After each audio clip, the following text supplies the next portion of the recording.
Je commençais bien sûr par remercier Luc et puis par dire ma joie d'être avec vous pour cette journée sur le directoire et maintenant sur l'intérêt et l'utilité de ce directoire pour réfléchir et animer la catéchèse dans notre pays. L'arrivée du nouveau directoire en 2020 a été, pour autant qu'on puisse déjà le connaître, bien sûr, une très bonne nouvelle pour l'Église universelle. Les premiers échos qui ont suivi sa présentation à Rome en juin dernier, les premiers articles dans la presse, dans les revues, ont montré tout de suite la qualité de ce document, sa très vive attention aux défis de notre époque, et bien sûr, ont aisément trouvé dans ce texte l'influence directe du pape François sur l'annonce missionnaire, sur l'attention aux plus défavorisés ou encore sur l'importance d'une Église en sortie. Et en Belgique aussi, ce texte a reçu immédiatement un accueil positif. Tout au long de ce texte, d'ailleurs assez long, on va trouver de nombreux conseils, des recommandations, des directives pour l'ensemble des démarches liées de près ou loin à la vie catéchétique sur le terrain. Le texte parle des catéchistes, de leur recrutement, de leur formation. Il parle des méthodes à privilégier, des contenus à mettre au programme de nos parcours. Il décrit des lieux à investir. Il suggère des collaborations avec d'autres services de l'Église. Et on pourra allonger la liste. Alors, il ne faut pas étonner de ceci. C'est précisément le but de tout directoire que de mettre à jour, adapter, ordonner la catéchèse en tenant compte des évolutions, des recherches et des enseignements des papes et du magistère. Et cela va devenir très concret au chapitre 12, quand le texte décrit comment il conçoit l'organisation de la catéchèse à l'échelle des diocèses. Dans le nouveau directoire, on lira au numéro 422 que tous les diocèses, de par le vaste monde, sont invités à mener une action pastorale coordonnée et en particulier, je cite, à se doter d'un projet diocésain de catéchèse auquel sera associé un programme opérationnel qui en sera la mise en œuvre concrète dans le cadre d'une situation spécifique et à un moment déterminé. Le directoire n'entend pas tout décider depuis Rome et ne prétend pas tout connaître des particularités locales. Après tout, Eupen n'est pas Serein, Libramont n'est pas Ixelles et la Louvière n'est pas Louvain-la-Neuve. Mais le directoire décrit avec clarté et insistance ce qu'il recommence. Une implication forte de l'évêque, un projet diocésain, un service diocésain de la catéchèse bien constitué, une analyse précise des besoins locaux, une vision large de la mission de l'évangélisation dans laquelle la catéchèse et le catéchuménat sont en relation avec d'autres lieux tels que par exemple la pastorale familiale, la pastorale des jeunes ou encore la pastorale scolaire et universitaire. Prenons ensemble bien la mesure de cette invitation que nous adresse le directoire. À dire vrai, toutes ces attentes autour d'un projet diocésain de la catéchèse étaient déjà bel et bien présentes dans l'édition du directoire de 1997. Le nouveau texte, celui de 2020, cite d'ailleurs à l'identique dans son chapitre 12 bien des passages de l'édition précédente. S'il faut trouver une nuance entre cette version de 2020 et la version de 97, on pourrait dire qu'il y a, et c'est important, cette nuance au numéro 420, l'accentuation catéchétique et missionnaire de la catéchèse à l'heure actuelle, qui précise et encourage le nouveau directoire, doit favoriser la conversion pastorale et la transformation missionnaire de l'Église. À la suite donc de cette demande déjà inscrite en 97, dans le deuxième directoire, tous les vicariats et diocèses de Belgique francophone se sont mis à l'ouvrage et ont rédigé leur projet diocésain de catéchèse. Durant ces 24 années, entre 97 et aujourd'hui, la catéchèse a été réfléchie, l'inspiration venue du catéchuménat a été largement intégrée et a repositionné autrement les catéchèses de chez nous. Si l'on regarde avec attention ces 24 années, on verra d'ailleurs qu'il y a eu deux grandes étapes dans l'appropriation belge du texte de 97. Très vite, au début des années 2000, les évêques ont publié des textes essentiellement centrés sur l'importance de repenser la catéchèse à partir des adultes. Et plusieurs diocèses ont rédigé depuis le début du XXIe siècle leurs projets.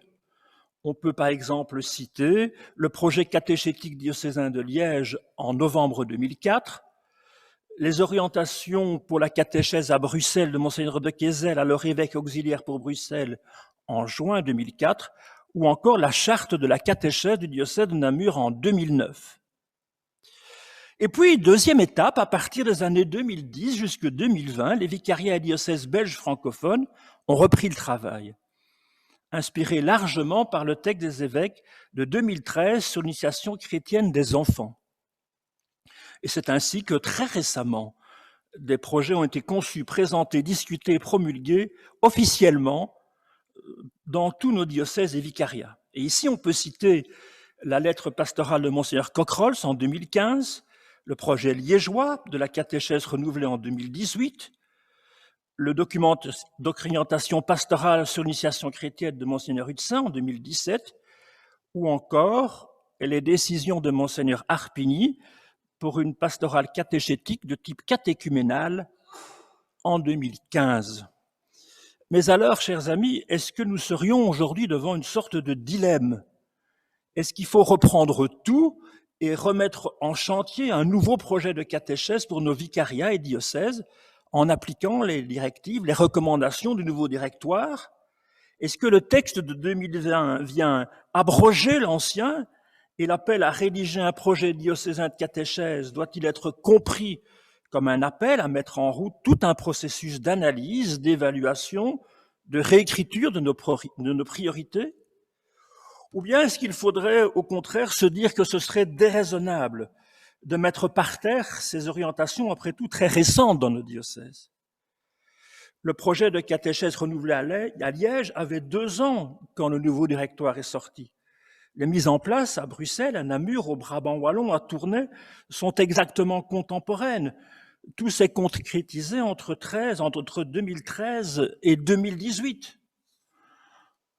En plus, la grande convergence entre ces projets diocésains a créé une dynamique formidable de soutien et de partage entre tous les diocèses francophones de Belgique. Et la commission interdiocésaine n'a peut-être jamais aussi bien travaillé. Mais si l'on dit que l'on est donc bien orienté par les derniers projets promulgués dans nos régions depuis l'effort de 2013-2018, que va-t-on faire du nouveau directoire?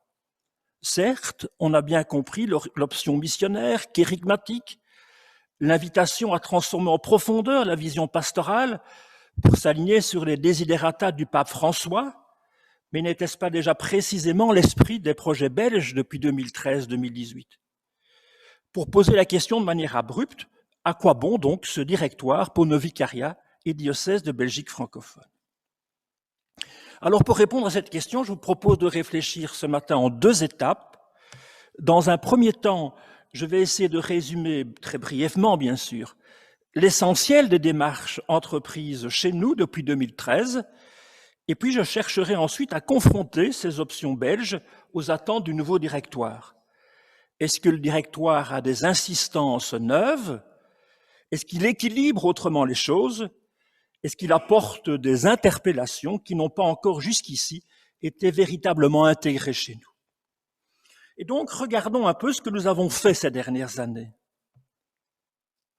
Nous le savons toutes et tous, bien sûr, dans cette journée interdiocésaine du catéchuménat de la catéchèse. Le diocèse de Liège, Namur, Tournai, les vicariats de Bruxelles et du Brabant wallon ont intensément réfléchi aux démarches catéchétiques à privilégier. Et ces efforts ont été immenses, des consultations nombreuses, des enquêtes de terrain, des réunions d'instances variées à l'échelle des UP, des doyennés, des conseils presbytéraux, épiscopaux, des journées entières consacrées au discernement. Entre 2013 et 2018, les dossiers du catéchuménat, de la catéchèse et surtout de l'initiation chrétienne des enfants ont fait l'objet de toute notre attention. Au cœur de cette démarche, Monseigneur Cockrols s'écrivait en mars 2015 « Nous sommes aujourd'hui à un tournant, la catéchèse doit être en partie repensée. » En application de ces considérations, la nature même de la catéchèse et de l'initiation, les évêques ont fait le choix de promulguer les orientations et les directives. Et que dire, par exemple, de ce gigantesque effort de publication d'outils et de manuels, que ce soit sous l'égide interdiocésaine de la commission interdiocésaine ou d'un diocèse comme celui de Namur, avec ses éditions à rythme régulier de la méthode Chemin. Alors c'est devenu quoi la catéchèse à Bruxelles et en Wallonie entre 2013 et aujourd'hui? Ce qui frapperait tout observateur un peu honnête, impartial, ce serait de voir une immense convergence entre ces textes, ces décisions de mise en œuvre dans nos diocèses. Certes, la responsabilité d'orienter les dossiers de l'évangélisation, de la communication de la foi, appartient à chaque évêque local, comme premier catéchiste, dans son église particulière. Mais les convergences à l'échelle de Bruxelles et de la Wallonie sont patentes. Même s'il y a ici de légères différences sur la place des familles, sur le nombre de catéchèses intergénérationnelles, la similitude est tellement forte. Il n'y a peut-être que sur le dossier de l'âge idéal pour la confirmation que des différences plus nettes apparaîtraient. Je fais donc le choix de présenter ces efforts, ces choix francophones de la catéchèse d'aujourd'hui, dialoguant avec les fondements, les choix pédagogiques et les partenaires privilégiés de ces catéchèses de chez nous. D'abord, les trois fondements théologico-pastoraux de la catéchèse belge francophone actuelle. Premièrement, les démarches en cours ont pris conscience d'un changement de contexte pour l'Église et du coup ont mis le focus sur l'importance d'adopter une attitude d'ouverture. Aller vers une pastorale missionnaire, dira-t-on à Bruxelles. La catéchèse est d'abord une première annonce. Il faut désormais une annonce missionnaire, dira Monseigneur Delville, l'évêque de Liège. La catéchèse nous fait sortir de nos milieux enfermés pour aller aux périphéries du monde, à la rencontre des pauvres, lit-on dans l'introduction au projet liégeois d'une catéchèse renouvelée de 2018. Une des plus marquantes illustrations pastorales de ce principe se trouve dans l'approche nouvelle des jeunes enfants avant 7 ou 8 ans. On y parle désormais d'un temps pour l'éveil à la foi. Deuxième trait, chose neuve par rapport aux décisions et aux visions des siècles précédents chez nous, l'accompagnement propose désormais ce qu'il appelle un itinéraire de conversion. C'est le vocabulaire à tourner. On ne présuppose plus que les enfants soient nés chrétiens, ce sont des mots lus au Brabant wallon. Il s'agit de naître à la foi, car la foi fait suite à un choix personnel et libre, on lit ça à Bruxelles.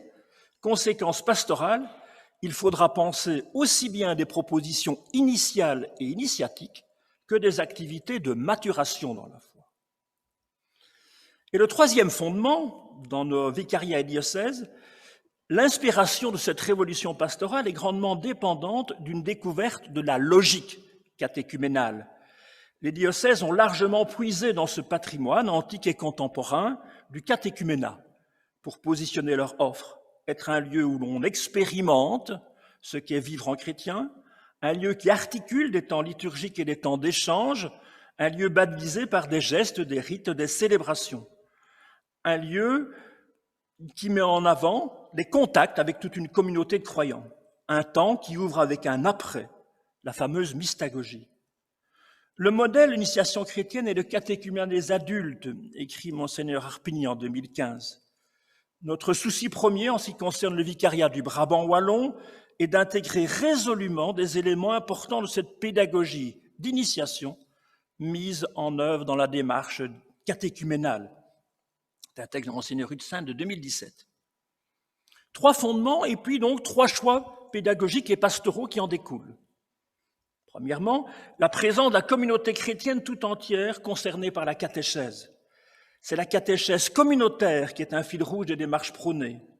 Des catéchèses intergénérationnelles, parfois appelées des dimanches autrement, jalonnent désormais les parcours en catéchèse. Et s'il est vrai que les confinements successifs en 2020 et 2021 ont imposé un arrêt à ces démarches, elles demeurent les points de structuration nécessaires. Déjà en 2014, à Namur, Monseigneur Van Cotem voulait adosser la catéchèse des enfants et des adolescents sur la catéchèse de toute la communauté dans une dynamique intergénérationnelle. À Liège, Monseigneur Delville demande à chaque paroisse de planifier 3 catéchèses communautaires par an. Idem à Tournai, où le projet stipule, chaque année pastorale, on proposera au moins 3 temps forts de catéchèse intergénérationnelle pour tous. Le deuxième choix, dans le temps de l'enfant celui d'un continuum. Fini l'alternance entre les années où les enfants allaient au catéchisme et les années de jachère. Désormais, la démarche, le parcours s'étale sur 3 ou 4 ans, le plus souvent entre 7 et 11 ans. C'est un temps, comme le dit Monseigneur Hutzin, d'initiation continue. Et les projets prennent grand soin de proposer activités d'éveil en amont, de susciter des propositions en aval, des groupes pour les 11-13 ans, des pôles jeunes, et à Liège, le sacrement de la confirmation entre 11 et 17 ans. Et enfin, le troisième choix est pédagogique. Chaque année, les catéchistes prennent soin de varier des activités à faire vivre avec les enfants. Non seulement des séances de travail en équipe, avec une place de plus en plus explicite au travail dans la Bible, mais aussi des activités manuelles, des temps de découverte, ce qu'est la prière, comment prier. Un exemple net dans le livret namurois pour les enfants de 7-8 ans, qui s'appelle « Visage de Jésus, découverte de Jésus ». Cette diversification va de pair avec une logique initiatique et expérientielle. On propose de vivre des rencontres, des activités avec d'autres chrétiens. On essaie d'éviter l'écueil d'une catéchèse trop segmentée, trop exclusivement cérébrale ou notionnelle. On parle au diocèse de Namur d'imprégnation. À Liège, on dira que la catéchèse n'est pas un cours ou l'intégration de connaissances purement intellectuelles. Au Brabant wallon, dans l'Assemblée vicariale de mai 2013, on parlait de créer des lieux pour expérimenter les réalités essentielles de la foi. Et enfin, la découverte dans nos diocèses de 2 partenaires nécessaires. Le premier de ces partenaires nécessaires, c'est bien sûr les familles. On pourrait aller sans doute encore plus loin, mais il est clair qu'entre 2013 et 2020, la place des parents, la place des familles plus largement est de plus en plus prise en compte. On pourrait en donner 1000 illustrations. On cherche à intégrer les parents dans les catéchèses communautaires, on propose des réunions entre parents, on fait des suggestions pour que l'on puisse vivre à la maison la découverte de la Bible, pour y installer un coin de prière, et ainsi de suite. Et comment terminer ce court panorama sur les choix wallons et bruxellois, sans parler des catéchistes eux-mêmes, bien sûr, eux-mêmes. Les documents produits chez nous ces dernières années leur donnent principalement 2 qualificatifs. Ils y sont décrits comme des témoins ou encore comme des initiateurs. Ces 2 traits attendus de ces chrétiennes et ces chrétiens invitent les responsables à les accompagner, à faire appel à leur expertise et à leur créativité. Ne pas en faire de simples exécutants. Le diocèse de Liège insiste aussi sur la qualité de la formation à leur offrir et recommande d'appeler pour cette charge en invitant de nouvelles personnes pour relever de nouveaux défis. Voilà ce qu'on essaie de faire depuis 2013-2018 jusqu'à aujourd'hui. Alors, comment confronter ces options belges aux attentes du nouveau directoire? Est-ce que les choix qu'on a faits chez nous ressemblent, sont conformes aux attentes du nouveau directoire? Est-ce qu'il y a des insistances nouvelles? Est-ce qu'il faudrait équilibrer les choses autrement? Ici aussi, je vais essayer de baliser quelques points d'attention sur la manière de recevoir et de se laisser toucher, interpeller par le directoire de 2020. Le directoire de 2020 accorde lui-même une volonté à être en continuité avec l'édition de 97. Le directoire ne demanderait pas aux chrétiens belges de renoncer à tout ce qu'ils font, à tout ce qu'ils ont développé depuis ces dernières années. Mais tout en affirmant cela avec beaucoup de certitude, il faut cependant dire que le nouveau texte insiste de plus en plus sur la dimension missionnaire de la catéchèse. On y pointe une accentuation kérygmatique et missionnaire de la catéchèse. On désigne les catéchistes comme des disciples missionnaires. On en appelle à une spiritualité missionnaire. En un mot comme un sang, il s'agit de changer de style et d'adopter une dynamique de conversion missionnaire dans toute l'Église. Dans son texte qui présentait pour le public belge l'exhortation du pape François, la joie de l'Évangile, Monseigneur Delville insistait en mettant en exergue que l'action missionnaire devrait être le paradigme de toute action dans l'Église. Peut-être, malgré tous nos efforts dans ce sens, pourrait-on encore aller plus loin dans nos diocèses, dans cette voie-là. Deuxièmement, le pape François associe fréquemment au mot missionnaire le mot kérigmatique. Sur la bouche du catéchiste revient toujours la première annonce, dit le pape. Jésus-Christ t'aime, il a donné sa vie pour te sauver et maintenant il est vivant, à tes côtés chaque jour, pour t'éclairer, pour te fortifier, pour te libérer. Ça nous rappelle ces quelques vers de Victor Hugo d'ailleurs, dans les Contemplations. Vous vous souvenez peut-être de ces phrases qui sont tellement belles. Vous qui pleurez, venez à Dieu car il pleure. Vous qui souffrez, venez à lui car il guérit. Vous qui tremblez, venez à lui car il sourit. Vous qui passez, venez à lui car il demeure. Le vocabulaire et plus encore la logique kérigmatique de la catéchèse rêvée par le pape François, par le directoire, pourrait très certainement encore enrichir profondément les prises de position de chez nous. Non, certainement non pour les invalider, mais pour leur donner une forte assise permanente. Le nouveau directoire révèle abondamment que la catéchèse devrait porter une attention toute particulière en prenant l'initiative auprès de personnes fragiles, aux situations particulières. Et le directoire en cite de nombreuses, les personnes porteuses de handicap, les migrants, les immigrés, les personnes à la marge, les nomades, les SDF, les réfugiés, les toxicomanes, les malades chroniques, les esclaves de la prostitution, les prisonniers, etc. Ces développements sont vraiment une nouveauté par rapport au texte de 97.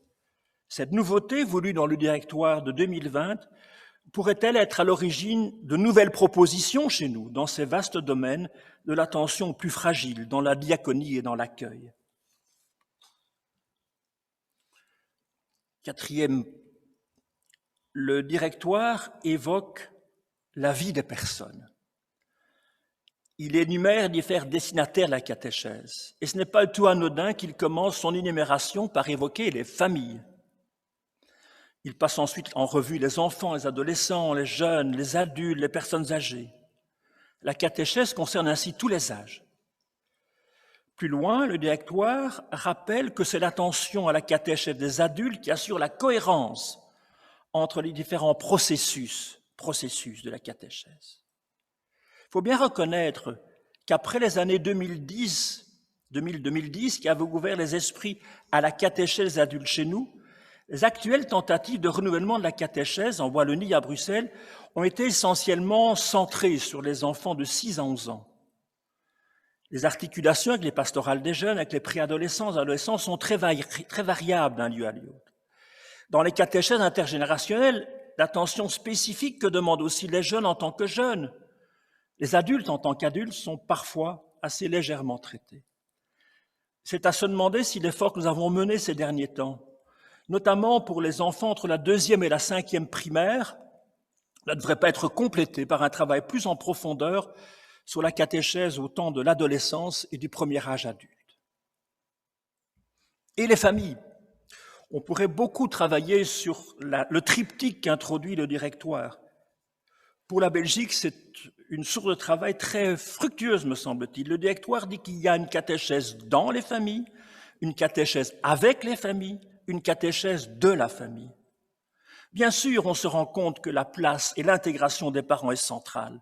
Bien sûr, on le dit, on le redit, on essaie de le vivre déjà en Belgique. Le directoire, par rapport aux familles, en appelle à un compagnonnage, parle de flexibilité, parle d'adaptation, invite les communautés à la créativité. Il s'agit de mettre à l'agenda de nos communautés des activités, des catéchèses, des offres de services avec et dans les familles. Et le directoire est très concret là-dessus. Je vous propose d'aller voir, si vous avez l'occasion, notamment le numéro 232 de ce directoire.